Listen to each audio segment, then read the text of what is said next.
해야 되는데 북한은 사회주의, 북한식 사회주의 체제, 수령님을 모시고 백두혈통을 모시는 독재, 사회주의 독재 나라인데 대한민국은 우리 손으로 사람들을 뽑는 민주주의 국가인데 체제가 다른데 어떻게 한 체제가 됩니까?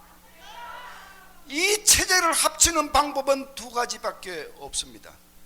전쟁을 통해서 어느 한쪽이 이기거나 흡수를 해서 어느 한쪽이 다른 쪽을 먹을 때 말고는 없습니다.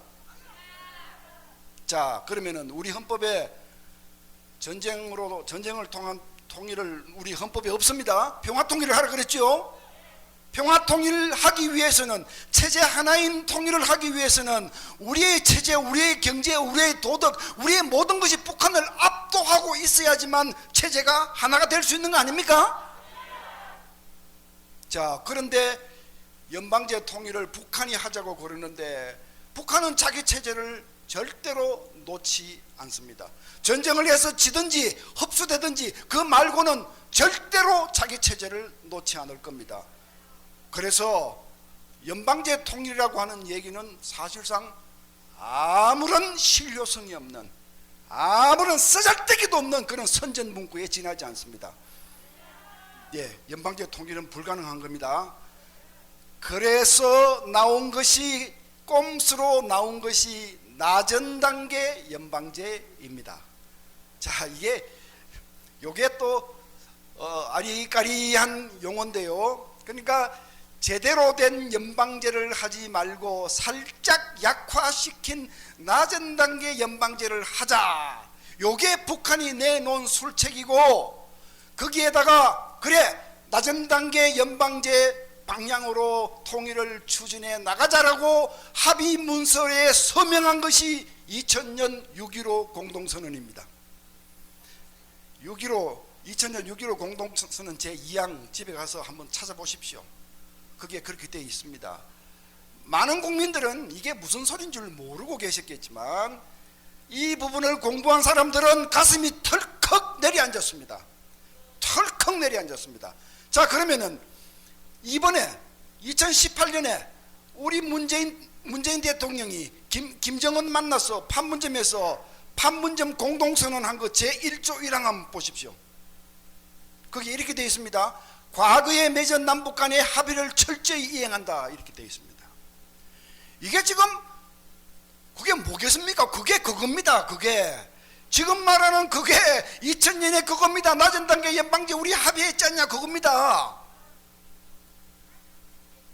그러면 도대체 어떻게 하자는 거냐? 북한의 안은 이런 겁니다. 북한 체제도 그대로 두고 남한 체제도 그대로 두고 그 위에다가 나라가 하나다라고 하는 지붕만 하나 씌워서 통일됐다고 선포하자는 겁니다. 이게 소위 말하는 이 체제 1국가 낮은 단계 연방제입니다. 제대로 된 연방제는 아니잖아요. 체제가 두 개니까. 예, 그러니까 낮은 단계 연방제는 이 체제 1국가, 이게 사람 잡는 겁니다. 이게 대한민국을 위태롭게 하는 겁니다. 자, 북한에는 여전히 백두혈통을 섬기는 소위 수령 독재 국가로 남아있고, 대한민국은 지금 우리 체제, 이 체제로 그냥 남아있으면서 나라는 하나다. 자, 그렇게 되면 어떻게 되겠습니까? 우리 젊은 분들은 깊이 생각하지 않고 이렇게 얘기합니다. 그래, 올림픽에 단일팀이 나가서 출전하니까 얼마나 기분이 좋아, 이렇게 얘기합니다. 그거 아닙니다. 그거 아닙니다. 그 체제가 되면요, 두 가지 심각한 문제가 발생합니다. 제가 이 두 가지를 여러분들한테 똑똑히 설명드리는 것이 오늘 저의 소임입니다. 첫 번째 문제는 헌법 위배입니다. 아까 말씀드린 헌법 제4조를 보시면요, 대한민국은 자유민주 질서에 입각한 평화통일을 추구한다. 우리 나라가 하나가 됐다는데 북한은 자유민주 체제가 아닌데 그게 어떻게 헌법 위배가 안 되겠습니까? 헌법 위배죠. 그래서 저 사람들이 헌법 4조에서 자유라는 두 글자를 떼내려고 개헌을 시도한 겁니다. 이게 연방제하고 관련이, 낮은 단계 연방제 업무하고 관련이 있는 겁니다. 그러니까 헌법 위배다, 첫 번째로. 두 번째, 대단히 위험합니다. 북한에는 여론이 없습니다. 북한은 지도자가 얘기하면 그게 바로 여론이고 명령이죠. 아무도 반대하지 않습니다. 북한에는 인터넷 공간이 없습니다. 여기처럼 찬성 반대를 마음대로 할 수 있는 인터넷 공간이 없습니다. 그러면은 이 두 개 합쳐서 한 나라다라고 선포하고 나서는 뭐든지 다 공유해야 되는데, 북한의 해커들이 남한 인터넷에 들어와서 우리 여론을 호도하고 선전하고 오만 짓을 다 할 텐데 우리는 속수무책입니다. 우리가 북한에 사는 주민들에게 우리의 인터넷, 우리의 여론을 불어넣어서 우리 생각을 갖게 할 방법은 없습니다. 봉쇄되어 있습니다. 우리만 당하는 겁니다. 북한의 해커들은 세계 최강국 중에 하나입니다. 해킹 최대 강국이 중국, 러시아, 이스라엘, 북한 이런 나라들입니다. 우리만 당하는 겁니다. 우리만. 자, 그리고요, 북한, 대한민국을 침범하고 도발하는 북한 군대와 그 도발을 막아내고 피 흘리는 대한민국 군대를 한나라 군대라고 하면 그럼 어떻게 하자는 겁니까? 군복을 다 새로 갈아입히고 그럼 단일 지휘 체제로 가자는 겁니까? 그런데 같은 군복 입은 사람이 한쪽은 도발하고 한쪽은 막아야 돼요? 이런 기막힌 일이 어디 있습니까? 도발하는 북한 군인을 우리 국군이 방어를 하고 쳐부시면요, 그거는 우리 국내법에 나라가 하나니까요 살인죄가 됩니다. 살인죄가.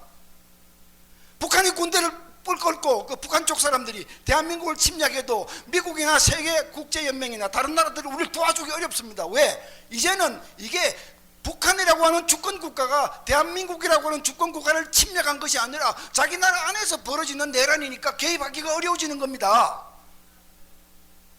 우리가 할 수 있는 게 별로 없어요. 남북한 정당 정치 세력 연석회의 한번 모이자. 그렇게 모이면 어떻게 될 것 같습니까? 남한에는요 자유민주주의 세력도 있고 신앙 세력도 있고 오만 세력이 다 있는데 북한에는 세력 하나밖에 없잖아요. 그러니까 단체는 많아요. 북한도 위장단체들을 이렇게. 그러면 그 사람들 다 모이면요 자유민주주의 세력이 그게 소수가 되어버립니다. 이게 낮은 단계 연방제로 가는 것은 곧 적화 통일로 가는 중간 정거장이라고 하는 사실을 국민 여러분이 아셔야 되고 우리 젊은이들이 아셔야 하는 겁니다. 여러분 제 말씀이 공감이 가시죠? 예, 공감이 가시면 우리와 같은 박수를 한번 치십시오. 그래도 뭐 우리와 같지는 않군요.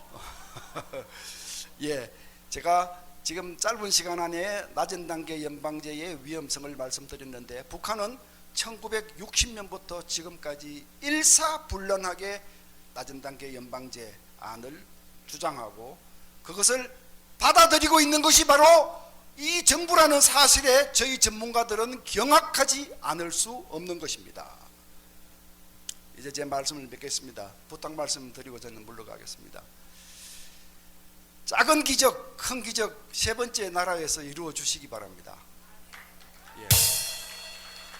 지금 이 운동을 주도하셨던 정광훈 목사님 감옥 가 계시는 거 저희도 안타깝게 생각하고 밖에서 많이 성원합니다. 제가 감히 성경 구절 하나를 좀 인용을 해보자면, 사실 제 여동생이 목사님이고 제 조카도 목사님인데 또 제 또 굉장히 친한 친구 하나가 성경에 바삭한 아주 성경을 열심히 많이 본 집사님이 한 분 계시는데 제가 물었어요. 너 같으면 그 정광훈 목사님 교회 분들은 어떤 성경 구절을 가장 좋아할 것 같으냐 이렇게 물었더니만 걔가 제 친구가 얘기해 준 대목이 마태복음 5장에 있는 말씀이라 그럽니다. 의를 위하여 박해를 받은 자는 복이 있나니 천국에 거들일 것이니라. 그리고 그러면 감옥에 계시는 정광훈 목사님이 매일 외울 가능성이 높은 성경 구절은 무엇일까 이렇게 물었더니만 여호수아 1장 말씀하고 로마서 8장 말씀을 저한테 들려줬어요. 여호수아 말씀은 이겁니다. 강하고 담대하라, 두려워하지 말고 놀라지 마라, 내가 어딜 가든 여호와 하나님이 함께 계신다, 그 얘기였어요. 로마서 얘기는 이겁니다. 참 저는 뭐 성경을 많이 보지 않았습니다만은 제가 들어도 참 이렇게 가슴을